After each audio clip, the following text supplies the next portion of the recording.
a company that I can personally attest is winning through digital and product innovations. So as the CMO of L'Oreal, Marc is responsible for driving and enhancing innovations across L'Oreal USA, as well as corporate strategic marketing, media and digital, and consumer market intelligence. Marc is credited with leading an organizational transformation, first building a centralized insights and market research team, second, creating a pipeline of digital and marketing efficiencies, including the formation of the Next Fund, which is a digital and media incubator within L'Oreal. And third, driving new growth areas to help L'Oreal USA deliver against L'Oreal Group's goal of capturing 1 billion new consumers globally over the next 10 years. So with more than 15 years of experience in the CPG industry, Marc began his marketing career with an internship at L'Oreal, a fact that can certainly inspire at least the students in the room here today. Prior to joining L'Oreal, Marc was the marketing director of the Category Innovation Center for Colgate-Palmolive in New York. Please join me in warmly welcoming Marc.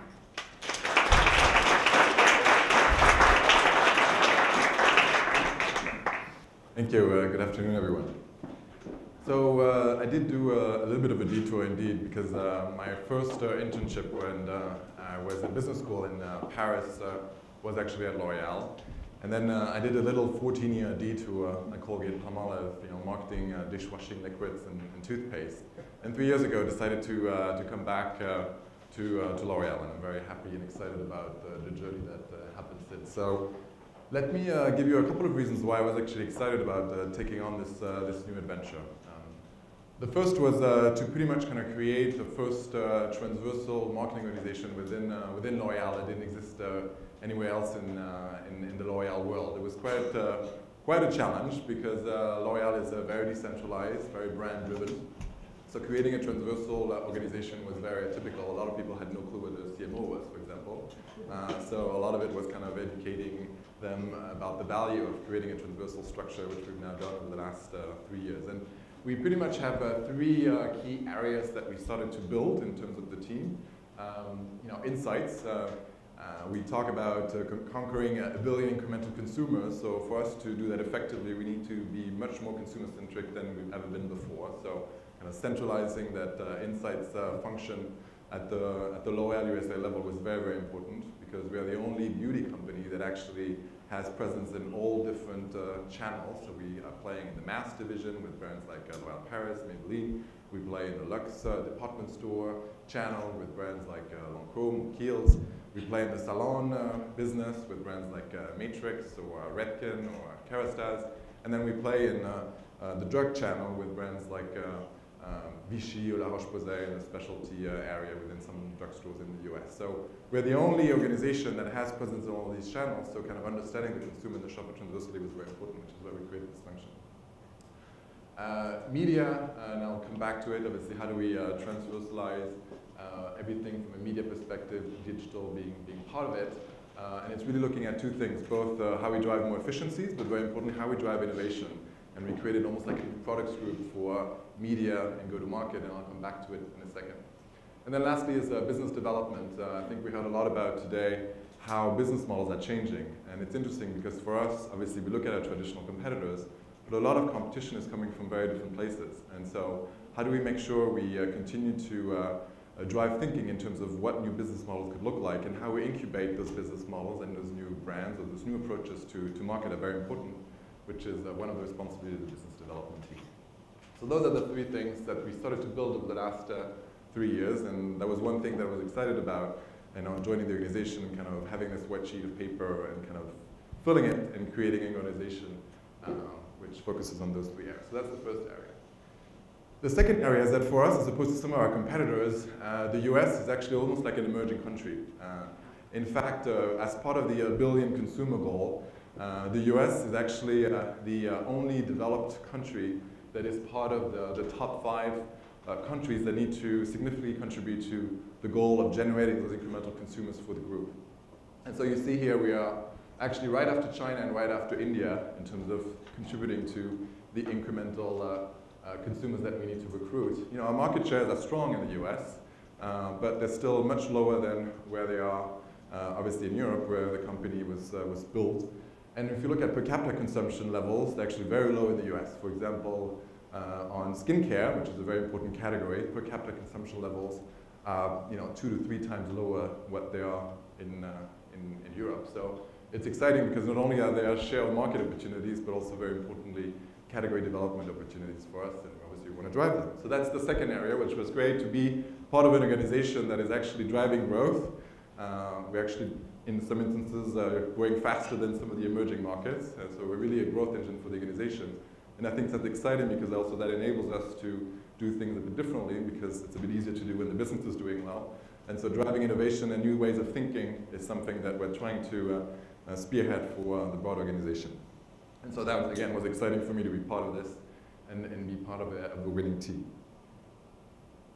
The third key reason is that I think L'Oreal is very, very broad in terms of portfolio of brands. And I think in today's world, there's a lot of conversation around how it's all about understanding the long tail of content online, and companies that are successful are understanding what that long tail of content is.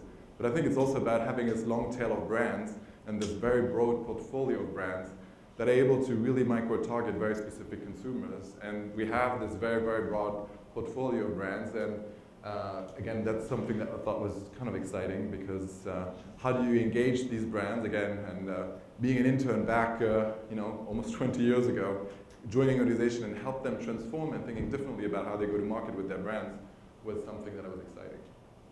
What I want to focus the conversation about today is what we call this new path to purchase, which is, I guess, the fourth reason why I thought this was an exciting challenge, because it's all about reinventing marketing based on what's happening out there. And so this is a chart that pretty much lays out the percentage of people that are purchasing online, and then the percentage of people that are researching online on the other axis. And so it clusters different categories based on the maturity level in the digital space. And so, on one of the extremes, the most mature categories, if you think about consumer hardware and software, roughly 55 to 60% of consumers actually purchasing those goods online. And, and those levels are even higher in terms of people who are researching and doing some kind of evaluation before they purchase the product online.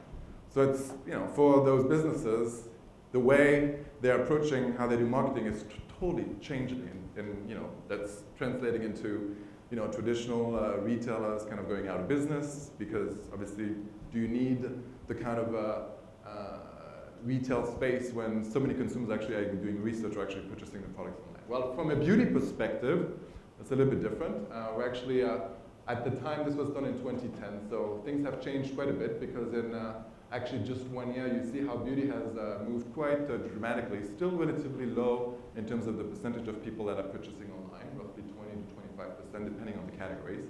But more and more consumers are actually purchasing online. Evaluating and doing some kind of research online. And that varies by category. So for a category like skincare, which I mentioned just a couple of minutes ago, roughly 50 to 60% of consumers are doing some kind of evaluation before they go into a store. 60% of consumers who buy skincare come back after the purchase because they're not 100% sure how to use that product that they purchased, right? So, okay, I bought this serum, how do I use it? Do I put it before makeup, after makeup? I don't know. So I go back and understand how I put it into my beauty routine. So those numbers are huge, and that has a significant impact in terms of how we think about go-to-market and how we think about marketing. So one of the things that we've been talking a lot about internally is how things are changing in terms of purchase funnel. We are, at L'Oreal, the third biggest advertiser in the world after P&G and Unilever. So we know very well how to do push marketing, right? Because once you repeat a message, at some point the consumer, gets to their final choice and eventually buys the product. So we know how to do that very effectively. And in the old world, where the funnel was like this, we were very, very successful. Well, things are different now, and this is kind of a framework that we've been using to try to educate our marketers on how to do marketing differently and how to change in this world and how to shift things into areas that we think are kind of the new way of approaching the consumer. And it's a path that is more complex, but at the same time, I think, very exciting. So these are the 4 steps of the new consumer decision journey that we're using. We're using it to brief our agencies. We're using it as a kind of a new internal language within the organization to define our go-to-market studies. And what I'll do over the next couple of slides is just take you through each of the steps of the path to purchase and give you some examples of what we've done against each. So the 4 are consideration, second is evaluation, buy, and advocacy. So consideration is what we've done for years, which is drive awareness on our brands, right? So it's leveraging a TV spot, a print ad, or some display advertising online, right? So this is historically where the bulk of our spending has been dedicated to. Well, in a world where, as I mentioned to you before, consumers are spending more time in terms of evaluating our product. I told you 50% of consumers are doing some kind of research before they actually purchase a product. Being at the evaluation phase is absolutely critical. Because, you know, if I see my L'Oreal Paris Beautiful ad, I drive awareness, but then I do some research online and I'm not there, my share of paid clicks is very low, well, the consumer is going to be lost and going to most likely purchase another product. So there was a lot of education on how do we make sure we're really owning the evaluation phase as much as we're owning the consideration phase. And that was a shift because it has a lot of implication, and I'll explain why. Buy, obviously, very important. It's interesting because we have a lot of conversation internally of what the future of the store looks like in a world where everybody's talking about omni-channel and the blurring between online and offline. So what does that mean in our conversation with our retailers? And what does that mean in terms of opportunities for e-com? Some brands were already there from an e-commerce perspective. Some of our luxe brands, we're doing direct-to-consumer for 10 years now. But some other brands in mass, we don't have a direct-to-consumer proposition as of now. And the question is, when should we do that? And then lastly is advocate, you know, and I'll show you what that looks like once the consumer has been aware of the product, once he's evaluating it, once he's purchasing it, how do you make sure he becomes an advocate for the brand, and how do you get them into this loyalty loop, which in beauty is very, very difficult, right? Because beauty is very much of an impulse buy, and it's very difficult to get a consumer to become a customer. You know, we launch on average 300 products a year. So it's a lot of new products, which makes the livelihood of this category. And we know how to do it very well, but the challenge is how do we make sure you build loyalty, because obviously that helps you dramatically improving your return on investment behind what you're doing from an innovation perspective. So let's start with the first one, consideration. So it's fascinating to me because in this new world you can do things that weren't possible in the past. So for example, you know, historically the bulk of our advertising spending was on TV, and it's still the case. But now you have opportunities to very much kind of link content and advertising and kind of merge them into one and have a serious input in terms of what you're doing from a content perspective. So this is just an example of, which actually now is the biggest YouTube sponsored channel, which is called Destination Beauty. So the idea behind Destination Beauty was to create like beauty TV, but very customized from a content perspective and explaining to the consumer how to create specific looks. So it's pretty much kind of a network of beauty bloggers that are helping educate the consumer and creating awareness behind the different looks and the different brands to get you to the look. And so it's almost, in terms of scale now, giving you the ability to massively kind of reach the consumer. And a lot of the debate that we're having is actually a lot of the content that's on this channel features videos or tips that are not necessarily purely on our own brands. And that was very uncomfortable for a lot of people in the organization because we had never done that before, right? So actually, 70% of the how-to videos that we have on this channel are not necessarily featuring L'Oreal products. But what was important for us was to make sure that we had an experience that was holistic because the consumer wants to have a wide array of products and being showcased. What was important to us is to make sure that we own 100% of show voice on that channel. So assume you have a consumer that watches a how-to video around how to create a smoky eye, for example. It might feature one of our products, it might feature another competitive products, but the ad right next to it is a L'Oreal ad, right? So, and we know that the combination between content and advertising, and once they're coming together and they're linked, return on investments is good. And that's what we're seeing on this channel. And this is actually one of the highest return on investment marketing tactic that we now have, and we've been duplicating it on other brands. So this is just an example that, again, 10 years ago wasn't feasible, and now obviously we're pushing more and more. The other example, which I find fascinating in consideration, is I wanted to give you an example of a brand that is actually one of the smallest brands that we have within the organization. It's a brand called Dermablend. Dermablend was founded by a dermatologist for people that had severe skin damage, right? So if you have severe scars, for example, how do you create a very heavy coverage product that can help transform you and be confident to kind of face the world. And so it's kind of a love brand because people really feel transformed by the usage of this product. You can see some of the before and after products, pictures. The challenge for the brand is there was very little awareness of the brand. So the opportunity was, how do we create consideration for this brand? And how do we cut through the clutter? And how do we leverage kind of virality to get the message out there? So we took a risk, we went a bit bold, and we used a very kind of unusual spokesmodel for the LOreal kind of standards. And let me show you the video of Zombie Boy.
So quite different versus what you might have seen in the past coming from Dermablend. And actually in just 10 days we got close to 6 million views on the video.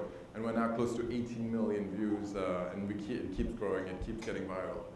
You know, it's interesting because obviously what we wanted to make sure is that awareness kind of comes up. And so before we did the campaign, Dermablend had the lowest awareness out of all the cosmetic active brands. You know, we have big brands like SkinCeuticals or that are brands that have been in the US for many years. And so what we've been seeing is now Dermablend is actually the brand, and that's a sustained level of awareness. Is now the #1 in terms of brand awareness out of all the brands that we have within the cosmetic active division. And so the awareness goal was achieved, so we were very excited. Obviously, we wanted to make sure that you know, the positive feeling about the brand was better than what it was before, because it was, again, a departure versus what we had done before. And I think because the insight rang true very much from a consumer perspective, and the storytelling around it was very genuine, I think the effect on the brand was actually extremely positive. So by measuring the before and after positive mentions of the brands, we saw significant jumps and actually no impact on the negative mentions of the brand. So we are very happy about that. And obviously from an e-com perspective, because this is an e-com enabled brand, actually e-com is the biggest channel for Dermablend. we saw huge lifts from an e-com perspective because we recruited a lot of new users as well. So it's interesting, and it was, I think, a great catalyst for the organization because we work with a lot of big agencies. We have 28 brands within L'Oreal, and almost all the different brands have their own advertising agencies, and we work with big agencies like McCann, like Gotham, like Publicis. And there, actually, we worked with a tiny little agency called Tuxedo. It's pretty much 4 people big, that created this campaign for very, very, very little money. And it's become kind of the catalyst for a lot of those big agencies to take a bit more of a risk in terms of creativity and think outside of the box in terms of what they're putting together. So it was kind of a great lesson for us internally on now small brands can emerge with great creativity and great storytelling. And the budget that we put behind this campaign was less than 1 page of print advertising in a big beauty book. And so that was for me a great lesson and something that's very exciting for a company that has brands that has big budgets, but also that has brands that have very little budgets. That's the first phase, consideration. Let's move on to the second phase, evaluation.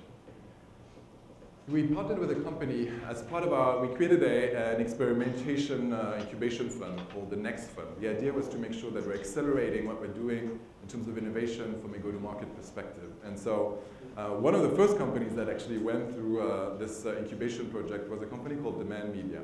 And so we tested the waters, and we were very happy with the results, and then kind of scaled the partnership, and it's actually in the 3rd year of the partnership now. So what's Demand Media? Demand Media actually helped us in many different ways. First, it helped us understand what the consumer is actually looking for from a content perspective. And again, from an evaluation perspective, it's very important for us to understand how we can pull versus push, and how do we really kind of understand what the consumer is looking for from a beauty perspective. And one of the big ahas was that the searches that the consumers actually put into Google, for example, are becoming more and more sophisticated and longer and longer. Right? So now you have actually 80%, and this is not for beauty specifically, this is overall, 80% of all queries are 5 or more words, right? So what the consumer is looking for is not great makeup. They're looking for how to create a smoky eye for an almond-shaped eye. And then they get a result, and there's nothing.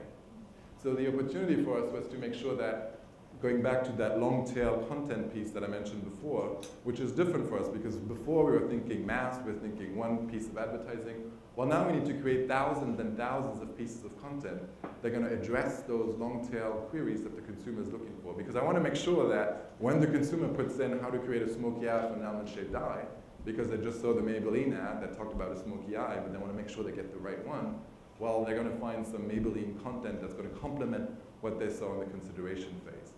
But that means we need to figure out how we're going to do and create content differently. And we have to industrialize almost kind of how we create those thousands and thousands of how-to videos so that we make sure that we're able to deliver against the expectation of the consumer against this long tail. So if you think about it, what Demand enabled us to do, in an average Allure Magazine, you have 250, 260 how-to articles. Well, what Demand enabled us to do is create 30,000 how-to articles. They helped us produce thousands of how-to videos for our different brands so that we own this evaluation phase where we've owned the consideration phase, which was very, very important. And again, the magic of it all is that we're bringing consideration and evaluation together because when I have an article that talks about how to create a great smoky eye, well, I have the piece of advertising right next to it. So see, for example, here, imagine you have a how-to video, and I have my Maybelline ad right next to it. It seems intuitive, but the perfect linkage between content and advertising wasn't necessarily something that we had the ability to do because we had 1 or 2 or 3 or maybe 5 pieces of creative. Well, now we create many more and link that back with content that obviously is editorial, kind of linking back to our brands. So this is just kind of a recap of what the partnership looked like. So it's first of all, how do we understand and really mine all those insights that the consumer is kind of telling us they're looking for, and how do you listen to those billions of signals? We have 1 billion searches every quarter on beauty online, and it grows roughly 20% every year. So search is not about to die, at least not for beauty. Consumers are interested and they want to get more information. Then obviously we want to make sure we create that content and create that content at scale. And then how do we make sure that leveraging their platform, they have a site called eHowBeauty, which is the 5th biggest site in the US around beauty, and it's all driven by organic traffic, which is great. No media to drive you on the site, It's all about organic traffic because, again, they're able to understand what consumers are looking for, and then they're driving them on the site, and then they see our content, and then they see our advertising as well. Another way to look at evaluation is to think differently about spokespeople and people that can be those evaluation gurus. And so we were very lucky to find the one that has been kind of a phenomenon in the beauty world called Michelle Phan. Michelle Phan is a 23-year-old Asian American vlogger, and she has become kind of a sensation within the beauty world. So she's been featuring a lot of products because, again, it's very important to keep that authenticity. You know, she tells about the product that she likes, the product that she doesn't like. Sometimes it's L'Oreal products. But the good news for us is that when she featured Lancôme, which is the brand that has sponsored her as a spokesperson, you know, you see that out of the top 10 beauty how-to videos on YouTube, she owns 5 of the top 10, averaging on more or less 2 million views for each video. So it's great because, again, thinking about the two phases, consideration, it doesn't mean it's replacing what we've been doing with our beautiful print ads or beautiful TV ads that we have on Lancôme.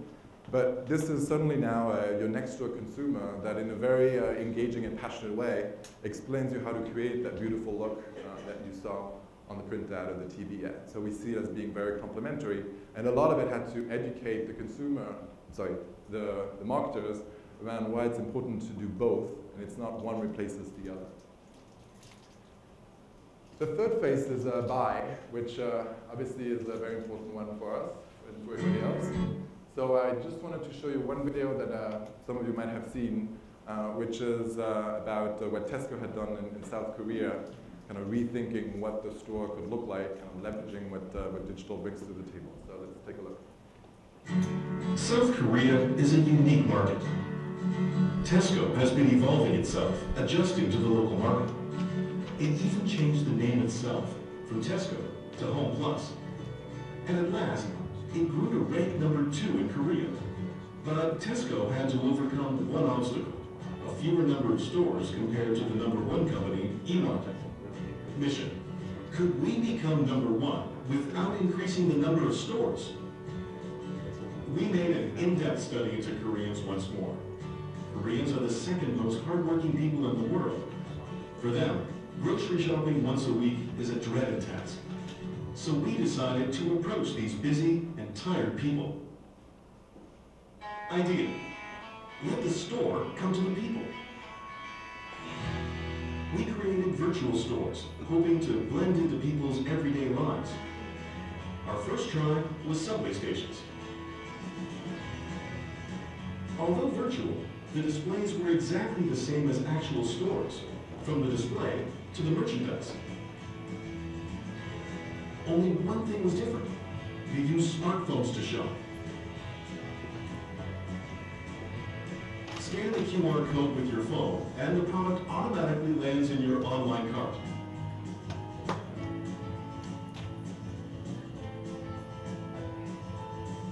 When the online purchase is done, it will be delivered to your door right after you get home. People can relax more after work and on weekends. 실제로 보면서 사니까 진짜 더 좋은 것 같아요. 편하니까. Result: people can shop at Tesco Home Plus wherever they go, without having to visit the actual store. Moreover, we could change their waiting time to shopping time. After this campaign, online sales increased tremendously. Through this campaign, 10,287 consumers visited the online Home Plus mall using smartphones. The number of new registered members rose by 76%, and online sales increased 130%. Currently, Home Plus has become number 1 in the online market, and is a very close second offline.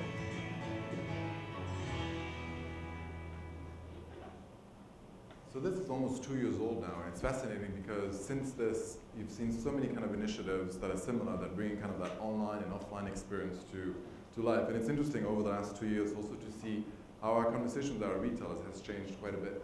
Because one of the things that they're asking us to do now is to help them understand how they can link online and offline, how they can think to bring technology into the store to help reinvent the experience for the customer. Because all of them are trying to figure out how they're going to build loyalty and what is that experience in the store that they can create to get the consumer to come back. So one of the things that we started to do is we did our own little Tesco wall experiment, slightly differently, with some of our luxe brands. And the idea was to create the ability for consumers to actually shop within the comfort of their taxi.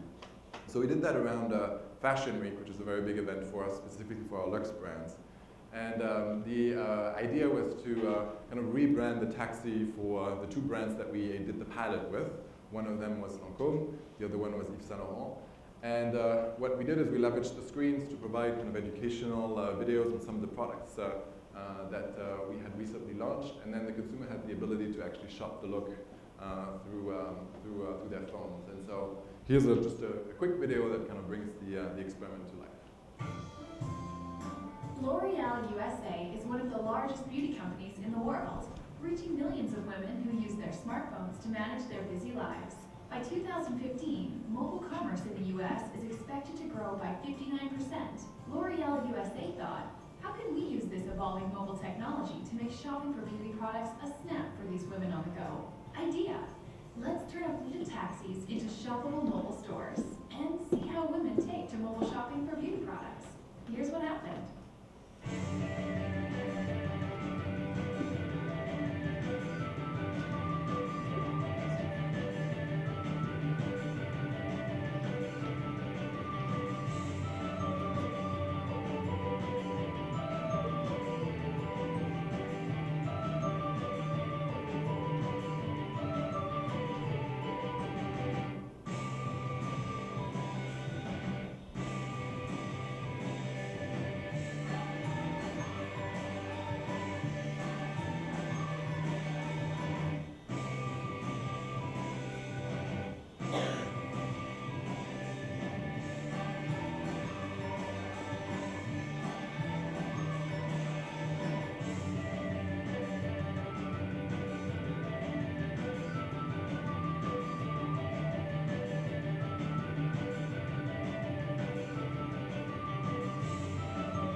So one other thing that's exciting about it is that obviously it created a huge amount of PR. It gave us some insights on how the consumer is actually going to engage or not with the technology. And as you saw in the stats, actually 1/3 of consumers actually snapped the tag, which was pretty significant. And so there was curiosity and engagement around it, which was quite exciting. And some of the things that we've done since is they've actually scaled the technology with the Snaptag and brought it to many different areas. Now you can shop from a print ad. You can shop from a kiosk shop, for example. I mean, there are a lot of opportunities that we're leveraging this technology and scaling it across many different brands. The last piece that we've done in the buy phase is how do we try to link media, content, and with buy. And so one of the sites that we actually bought now almost 2 years ago is a site called makeup.com. And so what we wanted to do is to actually provide the greatest makeup content destination and make it a very editorial, so it doesn't look like this is the L'Oreal site, because the articles, again, featuring our products, but also featuring competitive products. We own, obviously, 100% of the share of voice on that site, because all the banner ads are L'Oreal site, L'Oreal ads. And then we give the ability to the consumer to actually purchase the products because every single article, every single video has a widget that enables you to purchase what's featured in that particular ad or that particular how-to video. So it's kind of taking media, content, and then enabling it through purchase. So that's something that we started to do. We've been very excited and happy with the results, so we'll do more of it. But again, just a different take on thinking differently about a new channel of selling our products and bring the whole portfolio of all the different L'Oreal brands together. And then lastly, advocacy. We've done quite a bit of benchmarking in terms of how others were doing social listening. You know, before we advocate, we need to listen. You know, sometimes marketers are very quick to go into action and want to get into advocacy before they do the listening part. But obviously, listening is at the starting point for advocacy. And so we've done some benchmarking. We met with some folks at Pepsi. They had this thing called the Mission Control Center out in Chicago with Gatorade, which I thought was quite interesting, which was all about kind of monitoring and listening to the consumer on an ongoing basis and kind of adjusting their plan based on what they were hearing. And so our starting point was, okay, so how do we do that ourselves? You know, how do we resource it? How do we make the right internal resource decisions? How do we make sure we select the right tools to help us do listing properly? But first and foremost, the most important question that we had is, what is the volume of conversation and posts that happen on a daily basis? And so this was the result. So on a daily basis for L'Oreal in the US, we have roughly 250,000 posts on some of our brands. So that was, wow, you know? So it's interesting because every year in our consumer affairs department, we get 500,000 calls. So we get 500,000 calls a year of consumers that are inquiring, questioning, asking for information about our products. But we have 250,000 posts a day of consumers talking about our brands. And before we did that, we didn't necessarily have the visibility. Of course, we had visibility on what's happening on Facebook, on our own assets, you know. But a lot of that conversation actually happening outside of our own assets. It's happening on beauty blogs. And we need to be there and be receptive to what the consumer is saying. What's important, obviously, is to make sure that you filter and get to first the relevant posts, right? So relevant posts means I need to listen to it because it's going to provide me with insights. And then I need to go one step further and say, how do I make sure I get to actionable posts that I need to take action on? And then we redirect it back to the organization into the proper channel. So for example, if a consumer has an inquiry about a product or had an adverse reaction, we need to make sure we take action. So our consumer affairs department now is taking in charge of these consumers the way they would do traditionally on the phone. So you see a lot of them actually redirected to consumer affairs. It helps us to monitor everything that's about corporate communication. And obviously, we redirect it back to the brand. So again, if we're seeing that there's a huge volume of conversation on a beauty blog, and we don't have a media presence, for example, well, maybe we should have a media presence, and though that's the conversation that happens right there. Let me just give you one example of something that we've done actually in partnership with Facebook and Buddy Media, which is now part of Salesforce.com. So one of the business challenges that we had from a salon business perspective, so again, brands like Redken, Kerastase, Schuemura, was to drive traffic back into the salon, right? So since the crisis, we see less traffic into salons. People are doing more hair coloring at home. And so the business objective was to make sure, how do we help and partner with our salons to actually get the consumers into their salons? And how do we leverage Facebook to do that? So what we've done is we partnered with Buddy Media, and they created kind of this toolkit. So every rep that would go to a salon would say, would you like me to help you create your customized Facebook page? You know, and the salon would say, of course, you know, because I don't know how to do it myself very often. And here's this toolkit enabled them to kind of recreate their Facebook page the way they wanted it to be. So for example, this is Salon Muse, and then Salon Muse says, I want to create an online booking system so the consumer can come on the Facebook page and do my online booking. I can have information about the services that I provide. And very importantly, obviously, for us is we're featuring the products that are actually being sold in those salons. What's great for us is it gives us for the first time access to a whole bunch of information on our consumers, because in the past, obviously, the salon was in between us and the consumer. Now we have the ability to understand what the consumer is actually saying salon by salon. We can understand who the advocates are. We can think about how we do about doing social CRM to those consumers. And so the great thing is now we've been able to do things that were impossible in the past, because how to create customized Facebook pages for thousands and thousands of salons. Well, now with technology we can do it, and that's what Buddy Media helped us to do. So right now we have close to 5,300 customized Facebook pages for the different salons. We're able to have access to almost 1 million consumers that are obviously great advocates, going back to the whole advocacy piece. The goal is to kind of double that number and really leverage that to engage differently with this customer for this very specific channel of distribution. So, what's exciting for me, and that's one of the reasons why I think I love what I do every day, is that I think we're in a world where digital is such a great catalyst for everything that a marketer typically does, right? It changes how we think about creative. I mean, you saw the Dermablend creative. It's kind of storytelling on steroids and thinking differently about how you can tell the stories in an authentic and differentiated way. And it has implication in terms of how we work with our agencies and how we challenge them to think outside the traditional creative development process. So that's the first part. The second part is obviously how we change about, how we think differently about media, and the whole path to purchase that I just described forces us to think very differently about how we allocate media to the different phases of the path to purchase. How do I shift, for example, again, from consideration to evaluation, because we know it's a very important phase? How do I make sure that I'm present in all the different steps of the path to purchase? How do I think differently about the path to purchase depending on the categories? Because on a category like hair color, the path to purchase looks different than on a category like makeup, and therefore the investment choices from a media perspective are going to look different.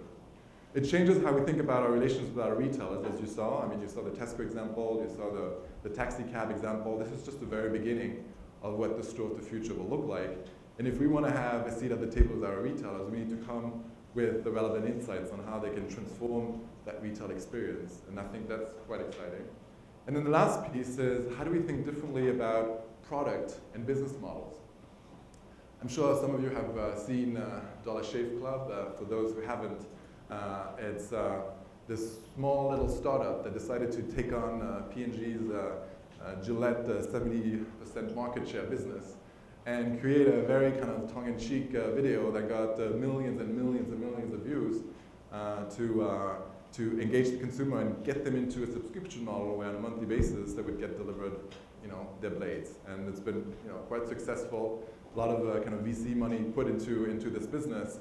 And so whether it's going to be successful or not, I don't know, but it's interesting because suddenly you see competitors coming from places that you didn't expect. And so what does that mean for us? Imagine like tomorrow a company that does subscription business on hair color. You don't necessarily change your hair color every 6 months, right? So why not do a subscription model? Well, I'd rather do it myself versus having someone else do it. And therefore it changes us, it forces us to think very differently about our own business models, about how we go to market and the products themselves as well. So this is kind of the takeaway. I have one last video that gives you a little bit of a glimpse of what the beauty of tomorrow could look like, and then obviously I'd be happy to answer any questions. So let's roll the last video.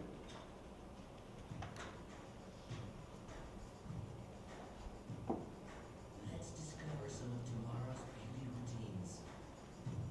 If she wants to rejuvenate her face, she applies biological patches to regenerate skin cells. Then she unifies and illuminates her complexion with a fusional spray foundation that pixelizes her skin, leaving it picture perfect. Today she feels like coloring her hair a sunny yellow. With new tinctorial dyes, she can change her hair color every week and go from crimson to turquoise. Her friend opted for photonic coloration, which is applied simply by brushing her hair. Subtle, carmine red highlights in the blink of an eye. Amazing hold. Guaranteed success. Now she applies new colorless pigments to her eyelids. Wow, a veritable rainbow like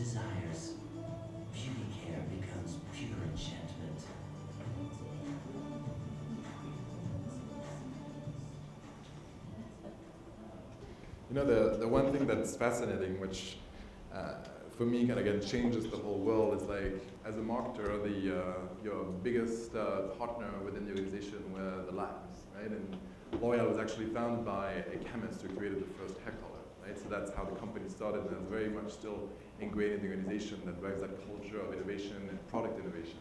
Well, now you obviously need to continue to make fantastic products, but now your next few friends is actually the IT person and the IT team. You know, so I know there's been a lot of conversation on how the CMO and the CIO need to become best friends, and for me that's been kind of the biggest kind of learning curve, but how technology enhances products, and that's why I wanted to show you this last video, is going to be critical. And so for the students in the room, I think you know, you have to get passionate about technology, because I think regardless of what you'll do, it's embedded and infused in everything. So that's what I had. So if there are any questions, I'm happy to answer.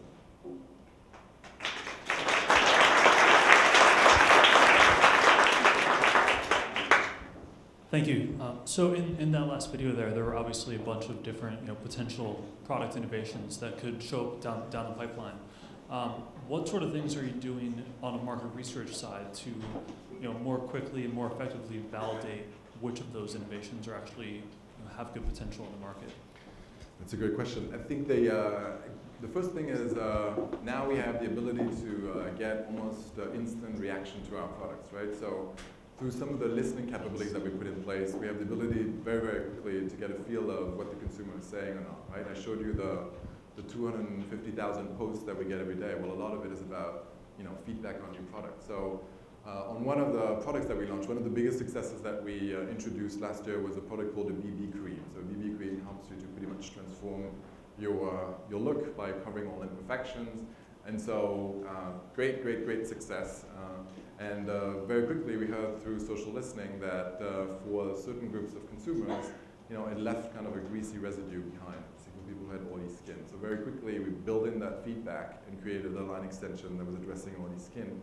So much faster than the typical kind of callback kind of studies that we were doing in the past. So that enabled us to be first to market with a product like this, and just be very reactive, and also doing it in a very cost-effective way, because once you have the capability you put in place from a social listening perspective, then it doesn't cost you that much to make sure that you're feeding back the insights of the organization. So. Yeah. How important for the Dermablend and viral campaign, how important did you measure that the people buying it already have some brand equity in LOreal beforehand, or could a startup have done the same thing and been as successful? What do you mean? Well, that viral campaign that you got. Yeah. People went and bought it, Yeah. sales went like that. Yeah. But how important was it that they knew that it was coming from already from a reputable brand? Or could some other unknown company done the same thing and been successful? Were you able to measure how important that was?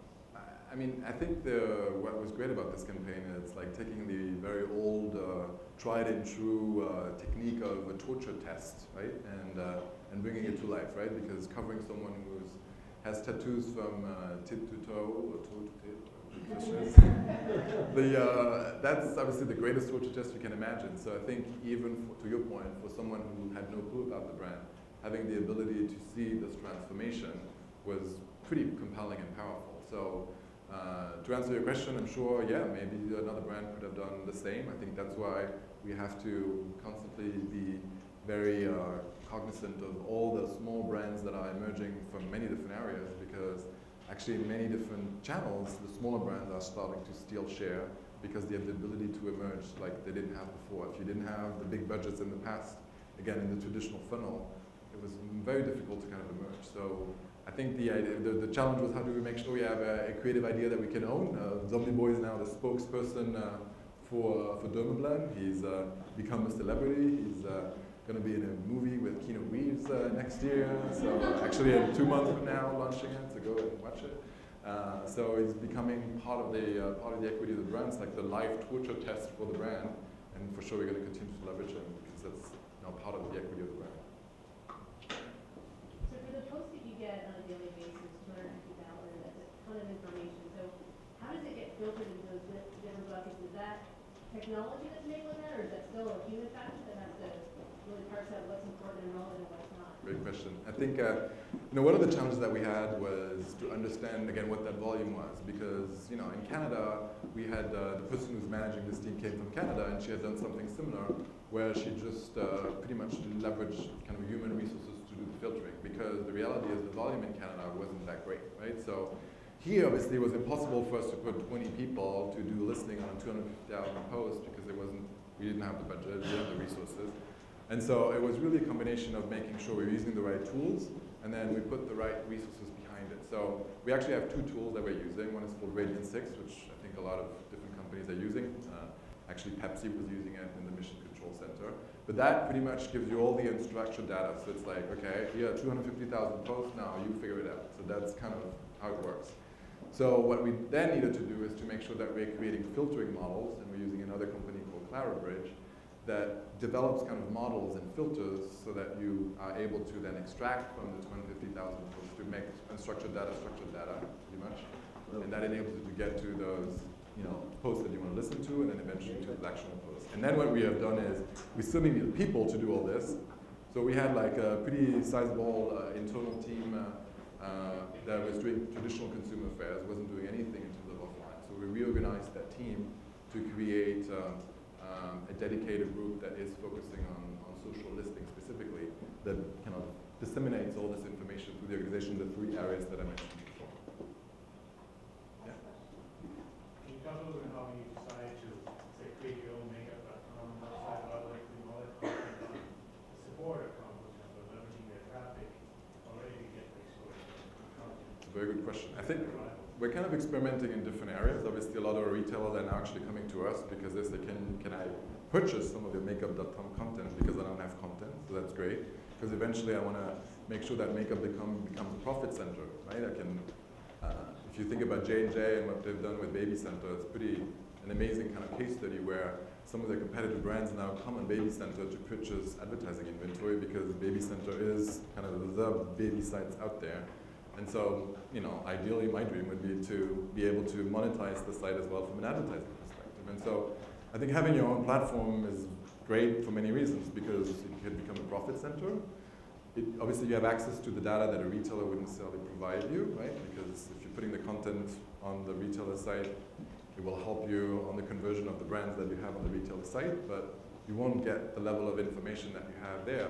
It's the first time we actually have all the different L'Oreal brands coming together. So I get a ton of information of cross-purchasing, for example, of, okay, this consumer bought this, and from the different portfolio of the L'Oreal brands, which, again, a retailer wouldn't necessarily give me access to. So that's strategically why it's so important for us to invest in initiatives like this one. Okay. Thank you.